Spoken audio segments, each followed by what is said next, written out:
네, 본문으로 이제 들어가 보겠습니다. 고린도후서 1장 1절부터 11절인데요. 고린도후서 1장 1절부터 11절을 한마디로 말하면 어떻게 되냐면 위로하시는 하나님이라고 제목을 좀 달 수 있을 것 같고요. 인사말을 빼고 나면 3절부터 11절 안에 바울이 계속해서 하는 말은 위로하시는 하나님에 대해서 설명하고 그 위로하시는 하나님의 역사를 같이 공유하는 거라고 볼 수 있습니다. 자, 앞에 쭉 한번 보시면 제가 교환에도 말드렸는데요. 이렇게 구성되어 있어요. 1장 1절부터 11절에 처음에 인사말을 간단하게 하고 나서는 바울이 바로 위로하시는 하나님에 대해서 찬양합시다 라고 이야기를 하거든요. 찬양을 제안해 놓고 나서 왜 그 하나님을 찬양하자라고 제안을 하느냐라고 하면 그 이유를 우리를 위로하시는 분이시기 때문에 그렇습니다. 라고 바울이 이야기를 합니다. 그러면서 그거에 대한 하나님이 우리를 어떻게 위로하셨는지에 대한 구체적인 예를 이렇게 들어서 설명하고 있습니다. 예, 그러니까 문단이 어떻게 논리적으로 흘러가고 있냐면 보세요. 찬양합시다 라고 이야기해놓고 나서 누구를 찬양할 건데요? 하나님이요. 근데 그 하나님은 어떤 분이신가요? 하나님은 바로 우리를 위로하시는 하나님입니다. 하나님이 우리를 어떻게 위로하시죠? 우리가 고난당할 때 오셔서 우리에게 위로를 주시고 우리의 고난을 거두어 가십니다. 라고 설명을 하고 그거를 당신의 삶 속에서 어떻게 할 수 있어요? 라고 물었더니 바울이 제가 경험한 아시아에서 당한 환난을 소개시켜주고 있는 거죠. 자, 그렇게 해서 문단이 이렇게 흘러가고 있다라고 하는 것들을 좀 기억하시면 좋을 것 같고요. 이제 나중에 이제 다시 또 설명을 드리겠습니다만 바울이 고린도후서를 시작하면서 위로하시는 하나님에 대해서 바울이 이야기하고 있다라고 하는 것은 의미가 있습니다. 이건 고린도후서 전체의 바울의 기조와 관련되어 있는데요. 고린도 전서에 설명드릴 때도 제가 말씀드렸었는데 이거는 사실 바울이 나를 위로하시는 하나님을 빌미로 삼아서 고린도 교회를 향해서 바울이 포기하지 않고 하나님의 의지를 담아서 계속해서 고린도 교회를 바른 길로 인도하겠다라고 하는 의지의 피력이라고 볼 수도 있습니다. 나중에 또 생각해 보시면 될 것 같고요. 차례대로 이제 본문을 잠깐 보시죠. 1장 1절부터 2절에 바울의 인사를 해요. 인사니까 뭐 그렇게 어렵지 않은데요. 그런데 당시의 인사말은 이렇게 됐어요. 당시의 인사말은 발신자, 수신자, 인사. 그 인사라는 말은요, 기쁨이라는 말. 우리 어른들이 안녕하세요라고 이제 우리가 평소에 인사를 하잖아요. 옛날 어른들은 식사하셨습니까가 인사말이었잖아요. 워낙 못 먹었던 시절에 인사말을 반복하는 것이죠. 그러니까 이것도 마찬가지로 이런 당시의 인사말은 기쁨이라고 하는 인사말을 담았었는데요. 바울은 수신자들 바울의 편지 속에서는 당시의 이런 형태들을 따라가면서도 바울이 자신의 신학과 자신의 생각에 따라서 바꿔요. 그 바꾸는 걸 이렇게 바꿉니다. 이렇게 첫 번째 보세요. 바울은 복수의 발신자를 쓰죠. 복수의 발신자는 당시의 편지는 찾기 어려워요. 바울은 바울 자신뿐만 아니라 누구랑 같이 이제 이야기를 하냐면 형제 디모데를 언급하거든요. 그래서 두 명의 발신자를 쓰고 있습니다. 고린도 전서에서도 복수의 발신자가 나오고요. 두 번째는 은혜와 평강이라고 하는 인사말을 써요. 당시 인사말은 기쁨이라고 제가 조금 전에 말씀드렸는데 이건 이제 헬라어로 보면 카이레인인데 바울이 요거랑 발음이 유사한 카리스라고 해서 은혜로 바꿔요. 카리스는 은혜라는 말이거든요. 그런데 거기에 평강이라는 말을 덧붙여요. 평강은 유대식 인사죠. 샬롬. 그게 이제 헬라어는 에이레네라고 되는 거고요. 요 기쁨이라는 말을 로마식으로 바꾼 게 은혜라는 말이고, 그래서 헬라식 인사말을 약간 변형하고 거기에 유대식 인사말 평강을 덧붙여서 바울이 인사말을 만들고요. 더 나아가서는 인사말의 기원을 써줘요. 이 은혜와 평강이라고 하는 것이 누구로부터 나오는 거냐라고 하면 하나님과 예수로부터 나온다. 근데 당시 인사말에는 이런 거 밝히는 게 없었습니다. 그러니까 바울이 굉장히 자신의 신학에 맞추어서 이런 인사말을 적절하게 변형시키고 교회의 상황에 맞게 바꾼 거지요. 근데 내부로 인사말의 내부를 좀 들어가서 하나씩 좀 살펴보면 발신자는 바울과 디모데인데 바울은 사도로서 자신을 소개하죠. 바울이 사도로서 자신을 소개할 때 나오는 것은 사실 바울의 인생을 담은 표현이거든요. 특별히 하나님의 뜻이라고 하는 바울의 이 표현은 사실 다메섹에서 주님을 만난 때 그가 자신을 향한 하나님의 뜻을 깨달게 되잖아요. 그래서 하나님의 뜻이라고 하는 것은 바울의 인생을 바꾼 획기적인 사건이기 때문에 이건 굉장히 중요하다라고 볼 수 있고요. 더 나아가서 바울은 자신을 사도라고 이야기를 하면서 디모데는 형제라고 말하고 있습니다. 왜 바울은 형제라 디모데라고 표현했을까라고 이제 질문을 할 수 있는데, 이건 아마도 디모데가 아직은 영향력이 크지 않은 상태였다라고 볼 수 있고요. 더 나아가서는 바울이 지금 자신의 사도로서의 사역을 변론해야 되기 때문에 그런 면에 있어서 그냥 디모데는 형제라고 표현하지 않았을까라는 생각을 듭니다. 발신자 다음에 이제 수신자를 소개하고 있는데요. 재밌는 표현이 있어요. 고린도 교회를 향해서 바울이 뭐라고 이야기를 하냐면 고린도에 있는 하나님의 교회라고 하는 거죠. 두 가지 정체성이 있는데 교회라고 하는 것은요. 어떤 도시에 있어요. 그러니까 우리는 우리 일상의 삶을 벗어나서 교회가 만들어지지 않아요. 너희는 세상의 소금이다라고 주님 말씀하셨듯이 세상 한가운데 있는 교회거든요. 그런데 그 고린도에 있는 교회를 바울이 하나님의 교회라고 불러요.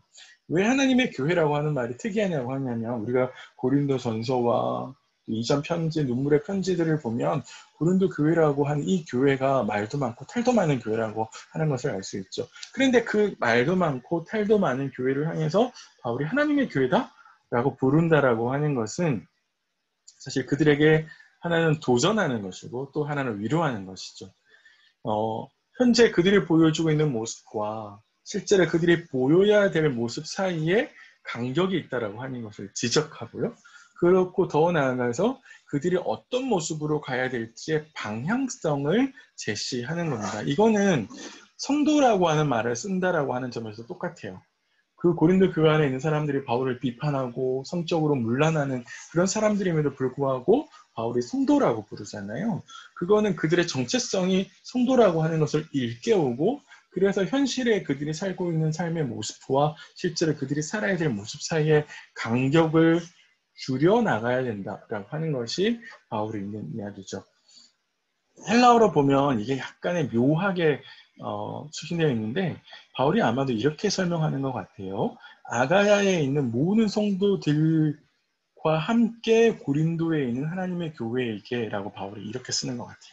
그래서 이 전체가 다 고린도 후서의 수신자다라고 바울이 쓰는 것처럼 보입니다. 더 나아가서 바울이 이제 인사말을 보내는데요. 인사말이 사라져버렸네요. 인사말은 뭐냐면 은혜와 평강인데요. 제가 그냥 말로 설명해 드릴게요. 은혜와 평강에 대해서 우리가 이야기했듯이 은혜는 자격이 없는 사람들에게 주시는 하나님의 호의가 바로 은혜고 평강은 그 하나님의 은혜로 말미암아 원수되었던 하나님과의 관계가 회복된 걸 이야기하는데 더 중요한 건 뭐냐면 바울이 이 은혜와 평강이 하나님뿐만 아니라 예수님으로부터 나온다라고 이야기를 했잖아요. 여기서 중요한 거는 바울이 하나님과 동일한 선상에 예수님을 올려놓는다라는 점이고요. 더 나아가서 바울의 머릿속에는 예수 그리스도가 곧 하나님이다라고 하는 생각을 우리에게 보여줍니다.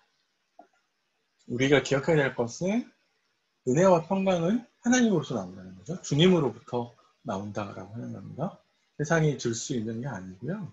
세상이 줄 수도 있겠죠. 하지만 그거는 일시적인 것이고 영원하지 않고 가치가 하나님이 주시는 것과 비교할 수 없다라고 하는 것을 좀 머릿말 속에서 기억해 두시고 더 나아가서는 제가 앞에서 계속해서 하나님의 교회라고 하는 말들 그리고 성도라고 하는 말 그 속에서 하나님이 우리를 불러주신 모습과 지금 이 시대를 살아가고 있는 나의 모습 사이의 간격들을 계속 대조해 보시면 좋겠다라는 생각이 듭니다.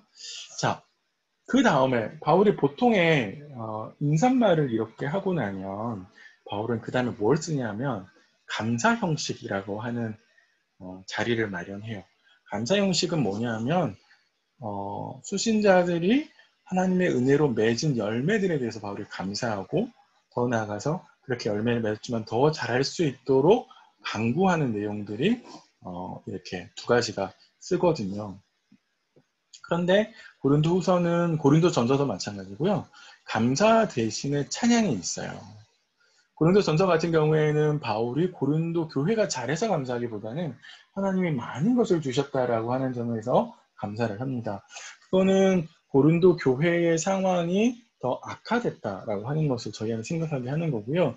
오히려 바울의 입장에서는 계속해서 자신에게 변론을 요구하는 고린도 교회가 열매 맺고 있지 못하기 때문에 그런 것과 관련해서 바울이 감사를 할 수 없었던 상황에 고린도 교회가 있었다라고 하는 것을 역으로 저희를 추론할 수 있습니다. 그래서 바울은 어떻게 하냐면 위로하시는 하나님에 대해서 찬양합시다 라고 이제 바울이 제안을 합니다. 처음에 우리 성경에 찬송하리로다 이렇게 이야기를 하고 있잖아요. 3절에 이 말은 우리 다 같이 찬양합시다 라고 이야기를 하면서 누구를 찬양합니까? 하나님이요. 하나님이 어떤 분이신데요? 라고 이야기를 하면서 하나님은 세 가지로 하나님을 표현합니다. 여기 보시는 것처럼 우리 주 예수 그리스도의 아버지, 이거는 하나님의 신분이시죠. 그분의 신분이시고요. 자비의 아버지, 모든 위로의 하나님은 그분의 성품이죠. 자비하시고 위로하시는 것은 그분의 성품이고, 여기 세 번째 나와 있는 건요. 우리의 모든 혼란 중에서 우리를 위로하시어 우리 자신이 하나님께 받은 모든 위로를 가지고 모든 혼란에 있는 사람들을 위로할 수 있게 하시는 분. 우리 개혁 성경은 약간 번역이 어색해서 제가 이렇게 다른 번역을 가지고 썼고요. 이건 하나님이 어떻게 행하시느냐라고 하는 걸 알려주는데 행함이라고 하는 것에 초점이 있는데 결국에 바울의 초점은 이 세 번째에 있습니다. 바울이 이 세 번째를 굉장히 강조하고 있고요. 사실은 우리 어떤 하나님을 찬양하자 이렇게 얘기하냐면 우리를 위로하시는 분. 그래서 우리를 위로해서 환난 가운데 있는 사람을 다시 위로하게 만드시는 하나님. 그게 이제 나중에 보면 설명하죠. 그래서 결국 위로하시는 하나님을 바울이 소개하고 있고요. 그 하나님의 위로를 역으로 우리에게 소개시켜주고 있다라고 하는 것을 보여주고 있습니다. 그래서 바울의 초점은 우리 위로하시는 하나님을 좀 찬양하십시다 라고 이제 바울이 제안을 하고요. 고린도후서 안에서 바울이 고린도 교회가 보여주고 있는 회개의 모습을 가지고 바울이 나중에 가서 구체적으로 이걸 설명하는 자리에 있습니다. 그건 이제 그때 가서 좀 더 자세하게 살펴보기로 하고요. 이제 찬양을 제안했으니까 왜 이런 찬양을 제안하는지 이미 바울이 이렇게 설명을 해서 우리에게 다 알려줬지만 바울이 좀 더 구체적으로 제안을 하는데요. 우리를 위로하시는 분이시기 때문에 제가 이렇게 제안합니다 라고 말을 하면서 쭉 설명을 합니다. 5절에 우리 성경에는 아무런 접속사 표시가 없는데 헬라 성경에는 왜냐면 이라고 번역할 수 있는 접속사가 있습니다. 왜 하나님을 찬양해야 되느냐라고 하냐면 그리스도의 고난이 우리에게 넘친 것 같이 우리가 받는 위로도 그리스도로 말미암아 넘쳤기 때문입니다. 이렇게 이야기한 거죠. 쉽게 말하면 우리가 환난을 당했지만 그럼에도 불구하고 그 환난을 당한 것만큼 하나님께서 우리를 위로하셨기 때문입니다. 그래서 우리가 하나님을 찬양할 수 있습니다. 라고 이야기를 하는 거죠. 바울이 이제 5절에 설명하는 거는 그런 거예요. 고난이 넘치는 것만큼 위로도 넘쳐요. 이거는 고난과 위로가 쌍곡선을 그리고 있다라는 말인데 그리스도로 말미암는 고난은 바울이 복음 전파를 하면서 당하게 되는 모든 환난과 고난인데 조금 이따가 고린도후서 11장 23절부터 27절에 읽어보시면 바울이 목록을 적어줘요. 이제 흔히 우리 학자들이 뭐라고 하냐면 이걸 고난 목록이라고 부르거든요.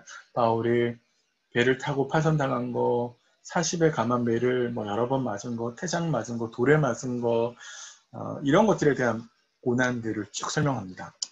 그리스도를 통해서 주시는 위로라고 하는 말은 무슨 말이냐면 거꾸로 바울이 그런 고난 가운데서도 복음을 들은 사람들이 회개하고 돌이켜서 열매 맺는 것들, 그런 역사들을 이야기하는데요.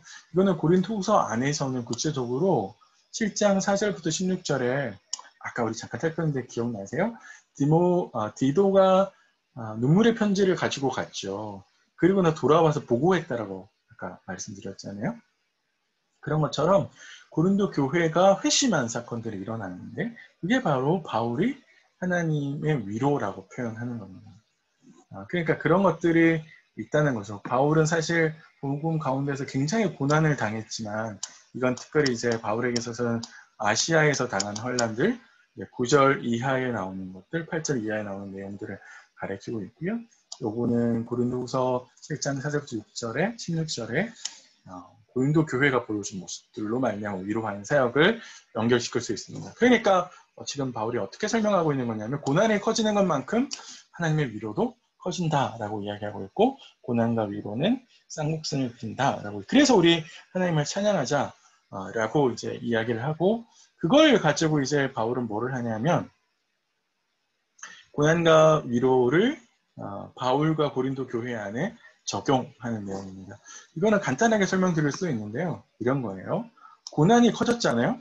고난이 있었는데 이 고난 가운데서도 바울의 믿음의 싸움을 벌였을 때 하나님이 어떻게 하십니까? 위로하시죠.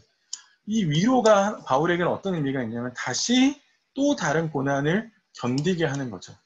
근데 그게 고린도 교회 안에 어떻게 적용되냐면 바울이 그런 고난 가운데서도 하나님의 위로를 통해서 계속해서 잘 이겨나가는 모습이 고린도 교회에게 위로가 되고 그렇게 고린도 교회가 받은 위로는 다시 고린도 교회에게 오는 고난을 견디게 한다라고 하는 겁니다. 그러니까 내가 고난 가운데 잘 견뎌서 하나님이 주시는 위로를 받게 되면 그 위로가 나에게서만 멈추는 것이 아니라 다른 사람들에게 위로가 되고 그 위로가 그 사람에게 오는 고난을 잘 견디게 한다는 거예요. 그러니까 고난과 위로를 순환시키시는 거죠. 하나님께서 역동적으로. 그런 말을 우리가 좀 할 수 있을 것 같고요. 그래서 바울이 여러분들을 고난에도 참여한 것 같이 여러분들이 복음을 듣고 지금까지 환난의 신앙들을 잘 지켜왔듯이 하나님의 위로를 받을 수 있기를 바랍니다. 그래서 여러분들이 받은 위로로 또 다른 누군가를 위로할 수 있고 그 사람의 위로받은 걸 통해서 또 다른 그 고난을 잘 참아낼 수 있기를 제가 바랍니다. 라고 이제 설명을 하는 거죠. 그러니까 우리가 기억해야 될 건 뭐냐면 내가 받은 위로가 누군가에게 또 위로가 되는 거죠. 그리고 내가 믿음의 신앙을 잘 지키는 것이 누군가에게 도전이 되고 그 도전이 그로 하여금 또 다른 그의 삶에 오는 고난을 잘 이기고 극복하게 만드는 것이다 라고 볼 수 있습니다. 이걸 지금 바울이 계속해서 고난과 위로의 상관관계를 이렇게 하나님께서 우리 안에 역동적인 순환을 일으키시는 것에 대해서 설명을 하는 거고요. 마지막으로 가면 바울이 구체적으로 예를 들어주시면서 하나님이 어떻게 내 삶을 위로했는지를 보여줍니다. 8절을 잠깐 보실까요? 아시아에서 당한 혼란을 너희가 모르기를 원하지 않는다라고 이야기를 하면서 아마 이거는 바울이 자세하게 설명하지 않지만 사도행전 19장에 보시면 바울이 에베소에서 아데미 신전 필요 없는 거야? 라고 이야기를 했더니 난리가 났잖아요. 에베소를 섬기는 사람들이, 아데미를 섬기는 사람들이 그렇게 해서 막 사람들이 모여서 아데미라고 외치면서 대규모 소요가 일어나거든요. 아마 바울이 그때 당한 혼란을 이야기하는 것처럼 보이고요. 그 환란이 바울에는 사실은 고난으로 이어져서 소망이 끊어지고 마치 우리 사형선고 받은 것처럼 그랬어 라고 이야기를 했는데 사실은 그런 환란이 가져다주는 고난은 죽은 자를 살리신 하나님만 의지하게 하려고 하는 거야 라고 이야기를 하는데요. 이거는 참 중요한 표현인데 죽은 자를 살리신 하나님이라고 하는 말은요. 그거는 부활이잖아요. 부활이거든요.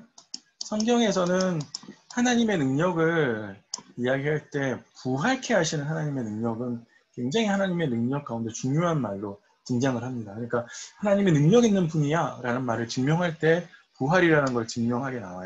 그게 에베소서 1장 20절 조금 이따 한번 읽어보세요.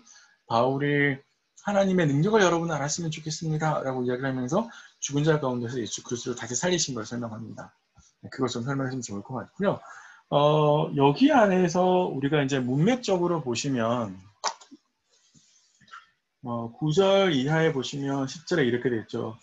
큰 사망에서 우리를 건지셨고 또 건지실 것이며 라고 되어 있는데요. 이거는 이제 문맥 안에서 보시면 환란에서 건지시는 하나님을 바울이 이제 쭉 설명을 하는 것인데 사실 이거는 바울이 쓰는 표현을 보면 단순하게 환난에서 건지시는 하나님뿐만 아니라 더 나아가면 마치 죽은 우리가 죽음에서 죽을 수밖에 없는 영혼들이잖아요. 그래서 큰 사망이란 건 아담의 죄로 말미암아 죽은 우리를 살리시는 하나님을 바울이 밑에 백그라운드로 깔면서 그 두 가지 의미를 동시에 다 전달하는 것처럼 보여요. 그래서 하나님은 우리에게 진짜 참 생명이 무엇인지를 경험하게 하시는 분이시다 라는 말로 바울이 설명하는 것처럼 보입니다. 자, 그래서 마지막으로 바울은 고린도 교회에 기도 요청을 하면서 여러분들도 같이 참여하기를 바랍니다 라고 자신을 피력하는데요. 우리를 위해서 간구하십시오 라고 이야기하는데, 그런 면에 보면 기도라고 하는 것은 사역자들의 사역에 동참하는 길이죠. 내가 사역자들과 마찬가지로 필드에서 복음을 전하면서 같이 뛸 수는 없지만 그들의 사역의 문을 열어주시기를 기도할 수 있는 거죠. 그러면서 내가 함께 사역에 동참하는 것이고요. 바울은 그런 기도가 빚어내는 역사에 대해서 이야기를 해주는데, 그런 우리의 기도가 사역자들에게 하나님께서 주시는 은사로 응답이 되어지고, 사역자들은 그 은사로 말미암아 사역의 결과를 내고, 그런 결과를 보면서 많은 사람들이 사역자들로 말미암아 하나님께 감사하게 되는 일이 일어난다는 거죠. 그래서 바울은 고린도 교회에 여러분들이 아까 우리가 말했듯이 7절에 고난에도 참여하듯이 위로에도 참여하는 자가 되기를 바랍니다 라고 말을 해 똑같은 논리로 여러분들이 기도에 참여하셔서 우리의 사역에 열매 맺는 것들을 통해서 같이 하나님께 감사할 수 있었으면 좋겠다, 이렇게 이야기를 합니다. 적용할 것들을 제가 쭉 이렇게 썼는데요. 간단하게만 좀 설명을 드리면, 우리 이거 보면서 여러 가지 좀 생각하시죠. 첫 번째는 내가 누구지? 하나님으로서 나는 누구지? 하나님의 교회 혹은 성도라는 말로 아까 우리 표현을 했었는데요. 하나님 앞에서 내가 하나님의 교회인가? 우리가 하나님의 교회로서 있는가? 난 또 성도로서 있는가? 지금 내가 성도로서 잘 살고 있는가? 한번 생각해 보시면 좋을 것 같고요. 특별히 그렇게 부르기에 모자라는 점이 무엇이? 한번 생각해 보세요. 그리고 각자 노력하고 고쳐가야 될 모습은 또 무엇일까? 한번 고민해 보시면 좋을 것 같고요. 바울이 받은 위로는 또 다른 고난 가운데 있는 사람들을 위로하게 하기 위해서 하나님 주셨다라고 이야기를 했는데, 사실 공동체는 서로에게 위로자가 되어야 되잖아요.